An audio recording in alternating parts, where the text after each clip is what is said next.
ഗ്രീസിലെ ഭരണാധികാരിയായിരുന്ന Alexander the ഗ്രേറ്റിനെ കുറിച്ച് നമ്മൾ കേട്ടിട്ടില്ലേ? ഫിലിപ്പ് രാജാവിൻ്റെ മകനായിരുന്നു അല്ലേ? 16-ാമത്തെ വയസ്സുവരെ അരിസ്റ്റോട്ടലിൻ്റെ ഒക്കെ ശിഷ്യനായിട്ടിരുന്ന ഒരു ആളാണ്. അത് കഴിഞ്ഞ് തൻ്റെ ഇഷ്ടപ്പെട്ട കുതിരയുടെ പുറത്ത് കയറി ലോകം മുഴുവൻ കറങ്ങാനൊക്കെ ശ്രമമൊക്കെ നടത്തി. 20 വയസ്സായപ്പോഴത്തേനും അച്ഛൻ്റെ മരണശേഷം, ഫിലിപ്പ് രാജാവിൻ്റെ മരണശേഷം രാജ്യഭാരം ഏറ്റെടുക്കുകയും ചെയ്തു. അതിനുശേഷം ലോകം മുഴുവൻ താൻ എല്ലാം കീഴടക്കും, ലോകം മുഴുവൻ കീഴടക്കും എന്നുള്ള ഒരു ചിന്തയോടുകൂടി എല്ലായിടവും രാജ്യങ്ങളും വെട്ടിപ്പിടിച്ച് എവിടെയും വിജയങ്ങൾ മാത്രമുള്ളൂ അല്ലേ? ലോകത്തിലെ വലിയ കൊട്ടാരം, ലോകത്തിലെ ആഡംബര ജീവിതം, എന്തൊക്കെയുണ്ടോ അതൊക്കെ അനുഭവിക്കാൻ ഉള്ളൊരു യോഗം അദ്ദേഹത്തിനുണ്ടായി. അങ്ങനെ ഇരുന്ന് കഴിഞ്ഞപ്പം ഒരിക്കൽ ഒരു യുദ്ധത്തിന് ഒരിക്കലൊരിങ്ങനെ വെള്ളത്തിൽ കൂടെ ഇങ്ങനെ യാത്ര ചെയ്തുകൊണ്ടിരുന്ന സമയത്ത് പുള്ളിക്ക് മലമ്പനിയും ന്യൂമോണിയയും പിടികിട്ടു. അപ്പം അത് കൂടുതൽ വഷളായി, അസുഖം വഷളായി കഴിഞ്ഞപ്പം ലോകത്തിലുള്ള സർവ്വ വൈദ്യന്മാരെയും ഡോക്ടർമാരെ അങ്ങനെയുള്ളവരെല്ലാവരെയും കൊണ്ടുവന്ന് ചികിത്സിച്ചിട്ടും അത് രക്ഷയില്ല. അപ്പം അദ്ദേഹം തൻ്റെ വിശ്വസ്തനായ ശിഷ്യന്മാരെ വിളിച്ചിട്ട് പറഞ്ഞു, ഞാൻ മരിക്കുമ്പോൾ, എന്നാണേലും മരിക്കും എന്ന് ഉറപ്പായി കഴിഞ്ഞപ്പം, ഞാൻ മരിക്കുമ്പം ഞാൻ ശേഖരിച്ചു വെച്ചേക്കുന്ന രത്നങ്ങളും വജ്രങ്ങളും എല്ലാം എൻ്റെ ശവമഞ്ചം വഹിച്ചുകൊണ്ട് പോകുന്ന രാജവീതിയിൽ വിതറിയേക്കണം. പിന്നെ പറഞ്ഞു, എൻ്റെ ശവമഞ്ചം വഹിക്കുന്നത് പ്രശസ്തരായ എന്നെ ചികിത്സിച്ച ഡോക്ടർമാർ ആയിരിക്കണം ഇല്ലേ? ഞാൻ കഴിച്ച മരുന്നുകളുടെ കുപ്പികൾ അവരുടെ നേഴ്സുമാരുടെ അല്ലെങ്കിൽ അവരുടെ അസിസ്റ്റൻ്റായിട്ട് നിന്നവരുടെ കൈകളിൽ ഉണ്ടായിരിക്കണം എന്നിങ്ങനെ.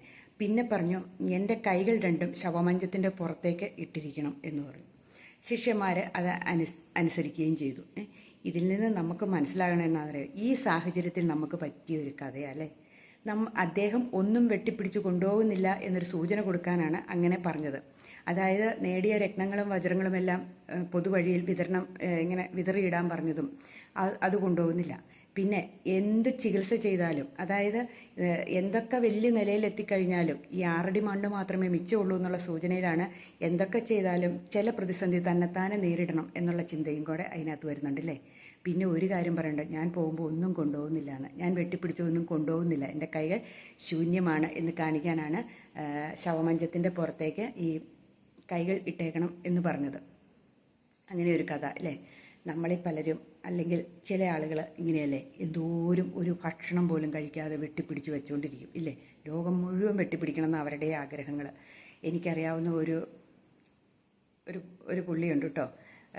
ഇഷ്ടംപോലെ സ്വത്തുണ്ട്, പക്ഷേ കുളത്തി വെള്ളമുണ്ടോ എന്ന് ചോദിച്ചാൽ ഇല്ലയെന്നേ പറയുള്ളൂ. അത് കൂട്ട് സ്വഭാവമുള്ള ഇഷ്ടം പോലെ സ്വത്തുക്കളുണ്ട് താനും. അവസാനം വീടിൻ്റെ ഒരു വശം ഇടിഞ്ഞു ചാടി, എന്നിട്ട് ആ വീട് നന്നാക്കുന്നില്ല. ഇങ്ങനെ ദാരിദ്ര്യത്തിലും പട്ടിണിയിലുമായിട്ട് ഇങ്ങനെ ഒന്നും അനുഭവിക്കാനുള്ളൊരു യോഗമില്ലാതെ ജീവിക്കുന്ന ഒരാളെ എനിക്കറിയാം. അതുപോലെ എത്രയോ മനുഷ്യൻ ആർക്കും ഒരു സാധനവും കൊടുക്കുകയില്ല. അങ്ങനെയുള്ള, എന്നാൽ മറ്റുള്ളവർക്ക് ആർക്കെങ്കിലും ഒരു ഭിക്ഷ അയച്ചു എന്നവന് പോലും ഒരു 5 പൈസ കൊടുക്കില്ല, അവരെയും ചീത്ത പറഞ്ഞ് അട്ടി കുടിക്കും. എന്നിട്ട് ഇങ്ങനെ വെട്ടിപ്പിടിച്ച് ജീവിക്കുന്ന എത്രയോ പേരുണ്ടെന്നറിയാവോ? ഒരു മനുഷ്യന് ഉപകാരവും ചെയ്യില്ലാത്തവർ. എന്നാൽ ചെയ്യണ്ട, എന്നാൽ സ്വന്തമെങ്കിലും ജീവിക്കുമോ? അതുമില്ല. സ്വന്തം ഇങ്ങനെ സമ്പാദിച്ച് ജീവിക്കുന്നു. ആകെ ഒരു മോനേ ഉള്ളൂ. ആ മോനാണെങ്കിൽ അയാളെ തിരിഞ്ഞു നോക്കുന്നില്ല, എന്നാലും അയാൾ സമ്പാദിച്ച് കൂട്ടിക്കൊണ്ടിരിക്കുന്നു. എനിക്കറിയാവുന്ന ഒരു കേസാണ്. ഇതുപോലെ എത്രയോ പേരുണ്ട്. അതേപോലെ നമ്മൾ സ്വത്തിന് വേണ്ടിയിട്ട് വഴക്കുണ്ടാക്കുന്നവരൊന്ന് ചിന്തിച്ച് നോക്കി. എത്രയോ കുടുംബങ്ങളിലാണ് പരസ്പരം അങ്ങോട്ടും ഇങ്ങോട്ടും വാളും വട്ടയായിട്ട് ഇരിക്കുന്നവർ നമ്മൾ കണ്ടിട്ടില്ലേ? സ്വത്ത് ഭാഗം വയ്ക്കുമ്പോഴാണ് ഏറ്റവും കൂടുതൽ അടി. എന്നാൽ ഒരു സ്വത്തും ഇല്ലാത്ത വീട്ടിൽ ഇത്രയും പ്രശ്നങ്ങളൊന്നുമില്ല. കാരണം അവിടെ ഈ പ്രശ്നത്തിൻ്റെ കാര്യമില്ല, എനിക്ക് കിട്ടിയില്ല എന്ന് പറയില്ലല്ലോ അല്ലേ? ഇങ്ങനെ ഓരോ കുടുംബങ്ങളും നമ്മളൊന്ന് എടുത്തു നോക്കി. മിക്കവാറും ഏത് വീട്ടിലാണെങ്കിലും ഒരു പയ്യൻ കല്യാണം കഴിച്ച, അല്ലെങ്കിൽ 2 ആൺപിള്ളേരാണെങ്കിൽ കല്യാണം കഴിച്ചു വന്നു കഴിയുമ്പോൾ എന്നാണേലും തുടങ്ങും, എനിക്ക് കിട്ടണം, എനിക്ക് ജീവിക്കണം, ഇതൊക്കെ എൻ്റെ സ്വന്തമാക്കണം എന്നുള്ള ചിന്ത അല്ലേ?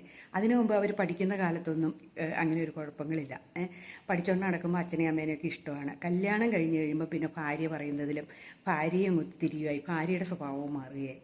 പിന്നെ സ്വത്തിന് വേണ്ടിയിട്ടാണ് അവരുടെ ജീവിതങ്ങൾ മുഴുവൻ ഇല്ലേ? പിന്നെ അച്ഛനെയും വേണ്ട, അമ്മേനെയും വേണ്ട, സഹോദരങ്ങളെയും വേണ്ട, ആരെയും വേണ്ട. പിന്നെ അവർക്ക് ആ സ്വത്തുകൾ മാത്രം മതി ഇല്ലേ? എന്തോരം കാരണന്മാരുണ്ടാക്കി വെച്ചോ അത്രയും അടി കൂടുതലേ ഉണ്ടാവുള്ളൂ. എന്നാൽ എന്തോരം കുറച്ചുണ്ടാക്കി വെച്ചോ അത്രയും സമാധാനം കൂടുതലായിരിക്കും ഇല്ലേ? ചിലരുണ്ട് ഇഷ്ടംപോലെ സ്വത്തുണ്ടാക്കി വെച്ച മാതാപിതാക്കൾ വെറും എന്താ പറയുക, വേലക്കാരിയുടെ പോലും വില കൊടുക്കാത്ത മക്കളും ഉണ്ട് കേട്ടോ. അച്ഛനെയും അമ്മേനെ തിരിഞ്ഞു നോക്കാത്ത എത്രയോ മക്കളുണ്ടെന്നറിയാവോ? നമ്മളവർക്ക് ഇതൊന്നും ഇല്ല, ഇതൊക്കെ ചുമ്മാ പറയുന്നതാണ്. നമ്മളൊന്ന് ഓരോ അനാഥ മന്ദിരത്തിലോ അല്ലെങ്കിൽ വൃദ്ധസദനത്തിലേക്കോ ഒന്ന് ചെന്ന് നോക്കി അവരുടെ ദുഃഖങ്ങൾ കേൾക്കുമ്പോൾ നമുക്ക് മനസ്സിലാവും. അവർ ഓരോരുത്തരും പറയുന്നത്. ചിലരുണ്ട് സന്തോഷത്തോടെ വന്ന് നിൽക്കുന്നുണ്ട് കേട്ടോ. എനിക്കറിയാവുന്ന ഒരു ആൻറ്റി സന്തോഷത്തോടെ പോയതുണ്ട്. എനിക്കവിടെ ഇഷ്ടം, ആൾക്കാരുമായിട്ട് വർത്തമാനം പറഞ്ഞുകൊണ്ടിരിക്കാമല്ലോ, അങ്ങനെ പോയവരുണ്ട്. അതല്ലാത്തവർക്ക് സാധാരണ അച്ഛനും അമ്മമാർക്കൊന്നും ഈ വൃദ്ധസദനങ്ങളൊന്നും അത്രയും പിടിക്കുന്നവരൊന്നും അല്ല, സാധാരണ നാട്ടിലുള്ളവർ കേട്ടോ. ഈ വിദേശങ്ങളിലൊക്കെ പോയിട്ട് വന്നവർക്കാണ് പിന്നെയും അതൊക്കെ ഇച്ചിരിയുടെ. എന്നാലും നമ്മുടെ നാട്ടിലുള്ളവർക്ക് നിവൃത്തിയില്ലാണ്ട് പോകുന്നവരാണ് ഇല്ലേ? അപ്പോൾ അവരുടെ അവസ്ഥയൊന്ന് ഓർത്ത് നോക്കി. ചില പിള്ളേർ പറയും, അച്ഛനും അമ്മയും ഞങ്ങളോട് ചെറുപ്പത്തിൽ എന്നാ ചെയ്തതെന്ന് അറിയാവോ, ഞങ്ങളെ അങ്ങനെ ചെയ്തിട്ടുണ്ട് ഇങ്ങനെ ചെയ്തിട്ടുണ്ടെന്നൊക്കെ ചില മക്കൾ പറയും. പക്ഷേ അവരുടെ സ്വത്തുക്കളാണ് ഈ മക്കൾ ഉപയോഗിക്കുന്നത് ഇല്ലേ? അവർ എന്താ പറയുക, മുണ്ടും മുറുക്കി കൊടുത്ത് പണിത് ഉണ്ടാക്കിയ സ്വത്തുക്കളാണ് മിക്ക മക്കളും ഉപയോഗിക്കുന്നത്. അപ്പോൾ പിന്നെ മക്കൾ അച്ഛനെയും അമ്മേനെ തള്ളി പറയണതിൽ വല്ല അർത്ഥമുണ്ടോ? എന്നാൽ അത് ഉപയോഗിക്കാതിരിക്കണം ഇല്ലേ? അച്ഛനും അമ്മയും ഉണ്ടാക്കിയത് അവർക്ക്, ഞാൻ എൻ്റെ കാര്യം നോക്കി പൊക്കോളാം എന്നിങ്ങനെ ധൈര്യപൂർവ്വം പറയാനുള്ള ഏതെങ്കിലും മക്കളുണ്ടോ? അതും ഇല്ല താനും. ഈ അച്ഛൻ്റെ അമ്മയുടെ സ്വത്തുക്കൾ ഉപയോഗിക്കുകയും വേണം, അവരോട്ട് നോക്കുകയില്ല ഇല്ലേ? എന്നാൽ മാന്യമായിട്ട് ആരെങ്കിലും ഒരു ഹോം നേഴ്സിന് അങ്ങനെ വല്ലവരും വെച്ച് നോക്കാമെന്നോ അതും അവർ സമ്മതിക്കുകയില്ല. ഹോം നേഴ്സുകൾ ശരിയൊന്നുമല്ല, എന്നാലും എല്ലാവരും ഒന്നും അല്ല കേട്ടോ. എല്ലാ മക്കളും അങ്ങനെയല്ല, എല്ലാ അച്ഛനമ്മമാരും ഇങ്ങനെയൊന്നുമല്ല. എങ്കിലും കുറച്ചൊക്കെ ഉണ്ട് കേട്ടോ. ഒരു 97% പേരെങ്കിലും ഇങ്ങനെ ദുരിതങ്ങൾ അനുഭവിക്കുന്ന മാതാപിതാക്കളാണ്. നമുക്കറിയാൻ പറ്റും. നമ്മൾ ഒന്ന് അന്വേഷിച്ച് കഴിഞ്ഞാലേ അറിയാവുള്ളൂ ഇങ്ങനെയുള്ള മാതാപിതാക്കളുടെ അവസ്ഥ എന്താണെന്ന്. സ്വത്തുക്കൾ വെട്ടിപ്പിടിക്കാൻ, അതേപോലെ സഹോദരങ്ങൾ കണ്ടാൽ കീരിയും പാമ്പും പോലെ ഇരിക്കുന്ന എത്രയോ വീടുകളുണ്ടല്ലേ? കണ്ടാൽ പോലും മിണ്ടില്ലാത്ത സഹോദരങ്ങൾ, സ്വത്തിന് വേണ്ടിയിട്ട് മാത്രം, പണത്തിൻ്റെ പേരിലാണ് സ്നേഹിക്കുന്നത്. പണമുള്ള സഹോദരങ്ങളെ അറിയുന്ന സഹോദരങ്ങളും ഉണ്ട് കേട്ടോ. പണം ഇല്ലാത്തവരെ അറിയുകയില്ല. എന്തോ ഒരു സ്നേഹം കാണിച്ച് എന്തോ ഒരു സഹായങ്ങൾ ചെയ്താലും ചില സഹോദരങ്ങൾക്ക് ഇഷ്ടമല്ലാത്തതെങ്കിലും ഉണ്ട്. അതങ്ങനെ ഒരു കൂട്ടർ, അങ്ങനെ വേറെയും ഉണ്ട്. ഈ പണവും സ്വത്തുമാണ് എല്ലാ പ്രശ്നങ്ങൾക്കും കാരണം. പണ്ട് പറഞ്ഞു കേട്ടില്ലേ, കനകം മൂലം കാമിനി മൂലം കലഹം പലവിധം ഉലകിൽ സുലഭം എന്ന് അല്ലേ? ശരിക്കും അതെ. സ്വർണത്തിനും പെണ്ണിനും പണത്തിനും വേണ്ടിയിട്ട്, സ്വത്തിനും വേണ്ടിയിട്ടാണ് അധികവും പ്രശ്നങ്ങൾ ഈ ലോകത്ത് നടക്കുന്നത് ഇല്ലേ? സ്ത്രീധനത്തിൻ്റെ പേരിലും പെണ്ണ് കേസുകളും എന്താ പറയണേ, ഒളിച്ചോട്ടവും സ്വത്തും, ഇത് മൂന്നും കൂടെയല്ല ഈ എല്ലാ പ്രശ്നങ്ങൾക്കും കാരണം. ഇത് മൂന്നുമാണ്. അത് കഴിഞ്ഞിട്ട് വേറെയുള്ള പ്രശ്നങ്ങൾ വരുന്നുള്ളൂ ഇല്ലേ? മിക്ക കുടുംബങ്ങളിലും സമാധാനക്കേടുണ്ടാക്കുന്നത് ഈ 3-4 പ്രശ്നങ്ങളാണ്.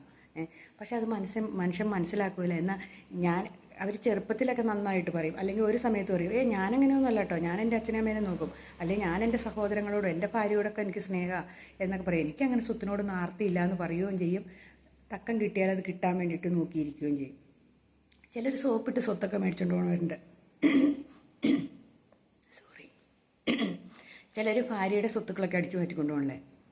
കല്യാണം കഴിഞ്ഞ് വന്നിട്ട് കുറച്ച് ദിവസമാകുമ്പോഴത്തേനും ഭാര്യയുടെ സ്വത്ത് ഒട്ടും കാണില്ല, എല്ലാം എങ്ങനെയെങ്കിലും സ്വന്തം പേരിലാക്കി എടുക്കുകയൊക്കെ ചെയ്യും അല്ലേ? അതുപോലെയുള്ളവരും കുറേ പേരുണ്ട്. ഏതെല്ലാം സൈസ് നമുക്ക് കാണണമെന്നുണ്ടെങ്കിൽ ഈ ലോകത്തേക്കൊന്ന് ഇറങ്ങി തിരിച്ചു നോക്കി നമ്മൾ ഓരോരുത്തരുടെ അനുഭവങ്ങൾ, നമ്മുടെ സുഹൃത്തുക്കളുടെ, അല്ലെങ്കിൽ നമ്മൾ ഒരേ സ്ഥലത്തൊക്കെ ചെല്ലുമ്പോൾ നമുക്ക് കേൾക്കാം ഓരോ അനുഭവങ്ങൾ ഓരോരുത്തർ പറയുന്നത്. നമ്മൾ സ്വപ്നത്തിൽ പോലും വിചാരിക്കാത്ത വലിയ സിനിമാ കഥയെ വെല്ലുന്ന കഥകളൊക്കെ പറയുന്നത് കേൾക്കാം, ഓരോരുത്തരുടെ ജീവിതാനുഭവങ്ങൾ ഇല്ലേ? നമ്മൾ അന്തം വിട്ടു, ഇതെന്നെ ഇങ്ങനെയൊക്കെ ഉണ്ടോ ഈ ലോകത്ത് എന്നിങ്ങനെ നമ്മൾ ചിന്തിക്കും. പക്ഷേ ഇതൊന്നുമല്ല, ഇതിലും ഭീകരമായ അവസ്ഥ ഉണ്ട്. നമ്മൾ കണ്ടില്ലേ, തലക്കടിച്ച് കൊല്ലുന്നതും കെട്ടിത്തൂക്കി കൊല്ലുന്നതും ഒക്കെ. ഈ പൈസയും പണവും കാമവും മാത്രമേ ഉള്ളൂ ഈ ലോകത്ത്. അതിനാണ് പ്രാധാന്യം. എനിക്ക് തോന്നുന്നത് ഉള്ള എൻഡോസൾഫാനോ ഇങ്ങനെയുള്ള വിഷങ്ങൾ മുഴുവൻ മനുഷ്യൻ്റെ ഉള്ളിൽ കയറിയിട്ട് മനുഷ്യൻ ആരോടും ഒരു ദയയില്ലാന്ന് എനിക്ക് തോന്നുന്നത്. ഒരു മൃഗങ്ങളോടുള്ള ദയ പോലും മനുഷ്യൻ കാണിക്കുന്നില്ല എന്നാണ് തോന്നുന്നത് ഇല്ലേ? അവനവൻ്റെ സ്വാർത്ഥ ലാഭത്തിന് വേണ്ടിയിട്ടാണ്. എന്നാ പറയണേ, ഭീകരമായ ബോംബിനേക്കാളും കഷ്ടമാണ് ഓരോ കുടുംബത്തിലെ അംഗങ്ങളും അല്ലേ? മിക്കവരും തന്നെ ഭയങ്കരമായ ഒരു ക്രൂര മനോഭാവത്തോടു കൂടിയാണ് വളർന്നു വരുന്നത്. പരസ്പരം ആരോടും ഒരു സ്നേഹമില്ല, ഒരു റെസ്പെക്റ്റ് ഇല്ല, ആരെയും വകവയ്ക്കില്ല, അവനവൻ്റെ കാര്യം മാത്രം. അങ്ങനെയുള്ള മനുഷ്യരായിട്ട് മാറി ജനങ്ങളെല്ലാം ഇല്ലേ? അപ്പോൾ ഈ വെട്ടിപ്പിടിച്ച സാധനങ്ങൾ നമ്മൾ പോകുമ്പോൾ കൊണ്ടുപോകണ്ടോ? അതുമില്ല. നമ്മളെപ്പം മരിച്ചു പോകുന്നു പോലും നമുക്കറിയില്ല. ഏത് നിമിഷം നമ്മൾ ഈ ലോകത്തുനിന്ന് പോകുന്നു അറിയത്തില്ല. എങ്കിലും നമ്മൾ പെട്ടിപ്പിടിക്കാനുള്ള എല്ലാം പിടിക്കും. നമ്മളൊട്ട് അനുഭവിക്കുന്നുണ്ടോ? അതുമില്ല. ഒരു സ്ഥലമെങ്കിലും പോയി കാണുന്നുണ്ടോ? ഒരു സന്തോഷത്തോടു കൂടി ഒരു ദിവസം കഴിയുന്നുണ്ടോ? പലരും പറയും, എൻ്റെ വീടിന് വേണ്ടിയാണ് ഞാൻ, എൻ്റെ മക്കൾക്ക് വേണ്ടിയിട്ടാണ്, എൻ്റെ ഭാര്യയ്ക്ക് വേണ്ടിയിട്ടാണ് ഞാൻ ജോലി ചെയ്യണം, എൻ്റെ ഭാര്യയ്ക്ക് വേണ്ടിയാണ് കഷ്ടപ്പെടുന്നത്, ഭർത്താവിന് വേണ്ടിയാണ് കഷ്ടപ്പെടുന്നത്, മക്കൾക്ക് വേണ്ടിയിട്ടാണെന്നൊക്കെ പറയും. അല്ലെ അച്ഛനമ്മമാർക്ക് വേണ്ടിയിട്ടാണ്, അല്ലെ അച്ഛനമ്മമാർ പറയും മക്കൾക്ക് വേണ്ടിയിട്ടാണ്. അവർക്ക് വേണ്ടിയിട്ട് ഒരു ദിവസമെങ്കിലും ഒരു മണിക്കൂറെങ്കിലും അവരുടെ കൂടെ ഇരിക്കാൻ തയ്യാറുണ്ടോ? ആരെങ്കിലും? ഒറ്റ മനുഷ്യരിക്കില്ല. എല്ലാവരും അവനവൻ്റെ കാര്യത്തിന് വേണ്ടി ഓടിപ്പാഞ്ഞ് നടന്നു കഴിഞ്ഞിട്ട് പറയും ഞാൻ എൻ്റെ മക്കൾക്ക് വേണ്ടിയിട്ടാണ്, ഞാൻ എൻ്റെ ഭർത്താവിന് വേണ്ടിയിട്ടാണ്. എന്നാൽ കുറച്ച് സന്തോഷമെങ്കിലും മക്കൾക്കും ഭാര്യയ്ക്കും അച്ഛനും അമ്മമാർക്കും കൊടുക്കാമെന്ന് വിചാരിക്കുന്നുണ്ടോ? അതുമില്ല. ചുമ്മാ എന്നിട്ട് പറയും നമ്മൾ അവർക്ക് വേണ്ടിയിട്ടാണ്, ഇവർക്ക് വേണ്ടിയിട്ടാണ്. ആർക്ക് വേണ്ടിയിട്ട്? അവനവന് വേണ്ടിയിട്ടെങ്കിലും ചെയ്യുന്നുണ്ടോ? അവനവൻ്റെ സുഖം കണ്ടെത്താൻ ചിലർ ശ്രമിക്കുന്നുണ്ട്. എന്നാലും മറ്റുള്ളവരെ എന്തോരം അവർക്ക് ഒരു നിമിഷം ഒന്ന് ചില മക്കളുണ്ട് അച്ഛനെയും അമ്മേനെയും ഒന്ന് നേരാൻ പാടിന് കാണാൻ വേണ്ടി ഒന്ന് കൂടെ ഇരിക്കാൻ വേണ്ടി ആഗ്രഹിക്കണം. അതാർക്കെങ്കിലും സാധിക്കുന്നുണ്ടോ? ഇല്ല അല്ലേ? അപ്പോൾ അത് പറഞ്ഞിട്ടൊന്നും കാര്യമില്ല. അപ്പോൾ എൻ്റെ വീഡിയോ ഇന്ന് ഇത്രയേ ഉള്ളൂ. എല്ലാവർക്കും ഞാൻ നല്ലൊരു ദിവസം ആശംസിക്കുന്നു. അപ്പം നമ്മൾ പോകുമ്പോൾ ആരും ഒന്നും കൊണ്ടുപോകുന്നില്ല. നമ്മൾ ഈ ലോകത്ത് അനുഭവിക്കാനുള്ളത് സന്തോഷത്തോടു കൂടി അനുഭവിക്കുക. നമുക്ക് കുറച്ച് സമ്പാദ്യങ്ങളൊക്കെ ഉണ്ടാക്കി നമ്മുടെ ജീവിതം സന്തോഷമാക്കാൻ നോക്കുക.